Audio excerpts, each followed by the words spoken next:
દોસ્તો આજે એક એવા મુદ્દાની વાત કરવી છે, એવા વોશિંગ મશીનની વાત કરવી છે.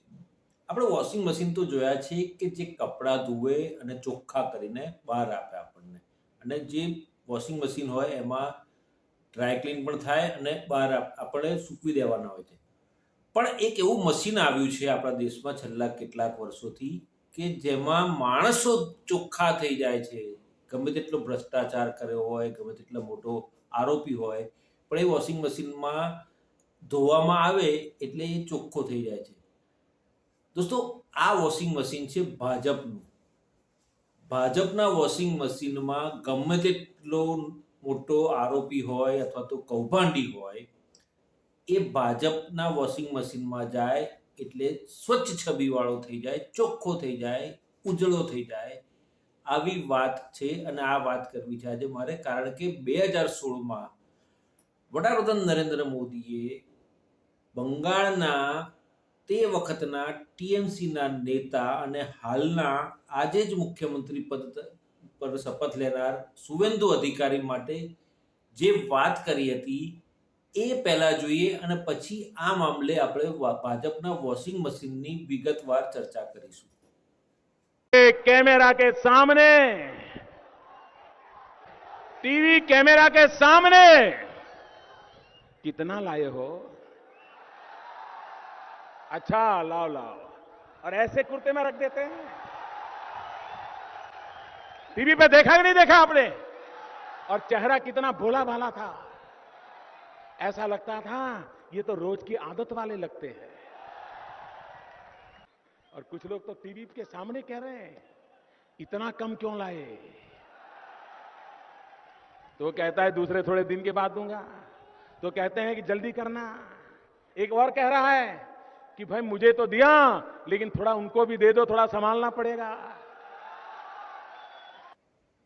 દોસ્તો તો વડાપ્રધાન નરેન્દ્ર મોદીએ 2016માં નારદા સ્ટિંગમાં જે પ્રકારનું આરોપ મુકાયો હતો અથવા તો જે પ્રકારના વિડીયો બહાર આવ્યા અને એમાં શુવેન્દુ અધિકારી તે વખતે ટીએમસીમાં હતા અને તેમણે 5 લાખની લાંચ, 5 લાખ રોકડા લેતા કેમેરામાં કેદ થયા હતા અને એ વિડીયો વાયરલ થયો હતો. અને બંગાળમાં એક સભા દરમિયાન 2016માં એક સભા દરમિયાન તેમણે આ વાતનો ઉલ્લેખ કર્યો અને એમણે જે વસ્તુ કહી એ જ અને જે વ્યક્તિ માટે કહી એ વ્યક્તિ 4 વર્ષ પછી એટલે કે 2020માં ટીએમસી સાથે છેડો ફાડીને ભાજપમાં સામેલ થઈ ગયા.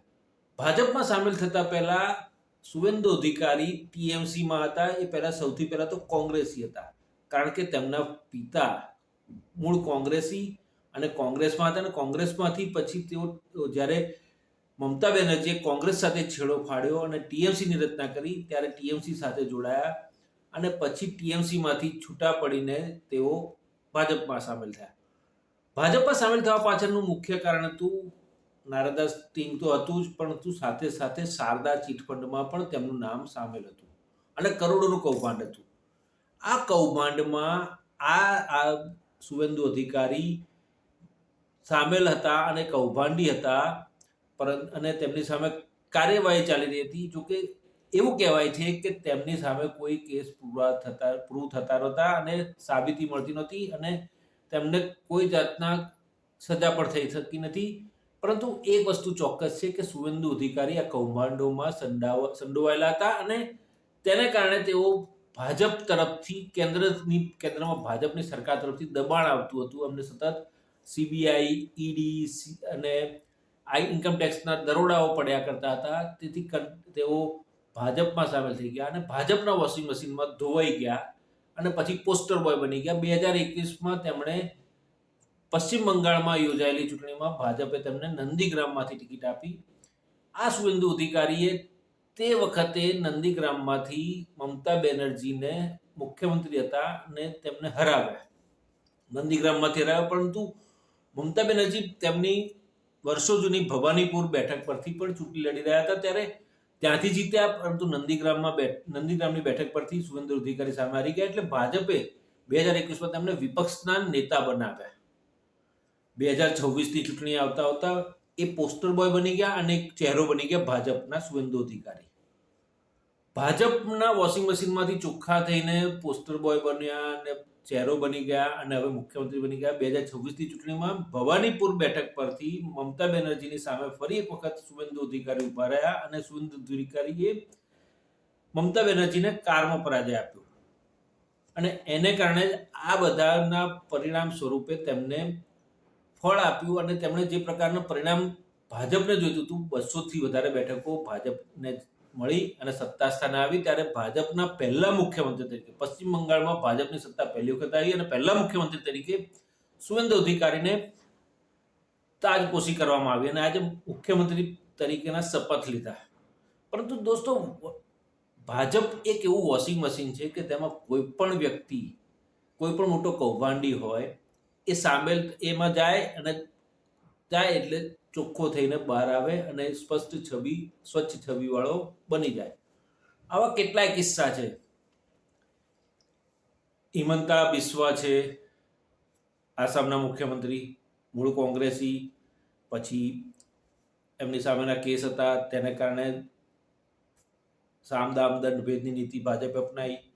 હિમંતા બિસ્વા શર્મા કોંગ્રેસ છોડી ભાજપમાં સામેલ થયા, ભાજપના પોસ્ટર બોય બન્યા અને મુખ્યમંત્રી બન્યા અને ફરી એક વખત પાછા મુખ્યમંત્રી બન્યા. આસામના શુવેન્દુ અધિકારી ટીએમસીના નેતા હતા, કોંગ્રેસમાં હતા, ટીએમસીના નેતા બન્યા, ટીએમસીમાંથી પછી ભાજપમાં સામેલ થયા, કૌભાંડોમાં સંડોવાયેલા હતા, ભાજપમાં સામેલ થયા, ભાજપના વોશિંગ મશીનમાં ગયા, સ્વચ્છ થયા અને ભાજપના ચહેરા તરીકે આગળ આવ્યા અને મુખ્યમંત્રી બની ગયા. આવા અનેક ઉદાહરણો છે કે જેમની સામે કરોડોના કૌભાંડની ફાઇલો ખુલી હોય અથવા તો કેસ થયા હોય અને પછી ભાજપે સામ દામ દંડ ભેદની નીતિ અપનાવી તેમને પોતાની પાર્ટીમાં કરી લીધા હોય. કારણ કે ભાજપ એવું ઈચ્છે છે કે સમગ્ર દેશમાં ખાલી એમનું જ શાસન હોય. ટૂંકમાં તાનાશાહી ચલાવવી છે, હિટલરશાહી. જર્મનીમાં પણ વર્ષો પહેલા હિટલરનું શાસન હતું, હિટલર સિવાય કોઈનું સાંભળવામાં નહોતું આવતું, હિટલર કહે એ ફાઇનલ. એવું જ આપણા દેશમાં આગળ જતા થઈ જશે એવું લાગી રહ્યું છે. પરંતુ જે પ્રકારે ભાજપ દેશના અનેક રાજ્યોમાં ભાજપ અને એનડીએની સરકાર છે, ત્યારે ચોક્કસ એવું લાગે છે કે આવનારા દિવસોમાં આપણા દેશની જે મજબૂત લોકશાહી છે એ જોખમમાં મુકાઈ શકે છે. કારણ કે લોકશાહી મટી જશે અને તાનાશાહી આવી જશે. જે પ્રકારનું શાસન આવી રહ્યું છે, જે પ્રકારે સત્તા મેળવી રહ્યું છે ભાજપ, અને જે પ્રકારે સામ દામ દંડ ભેદની નીતિ અપનાવી રહ્યું છે, તેને જોતા ભાજપને કોઈ રોકી નહીં શકે.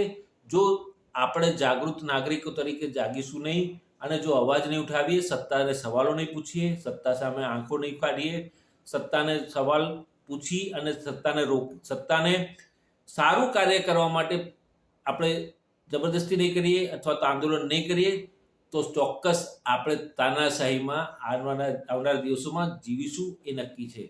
દર્શક મિત્રો, આ વિડીયો કેવો લાગ્યો આપને ચોક્કસથી લાઈક કરજો, શેર કરજો અને મારા યુટ્યુબ ચેનલના ડિજિટલ દર્પણના કમેન્ટ બોક્સમાં જરૂરથી કમેન્ટ કરજો.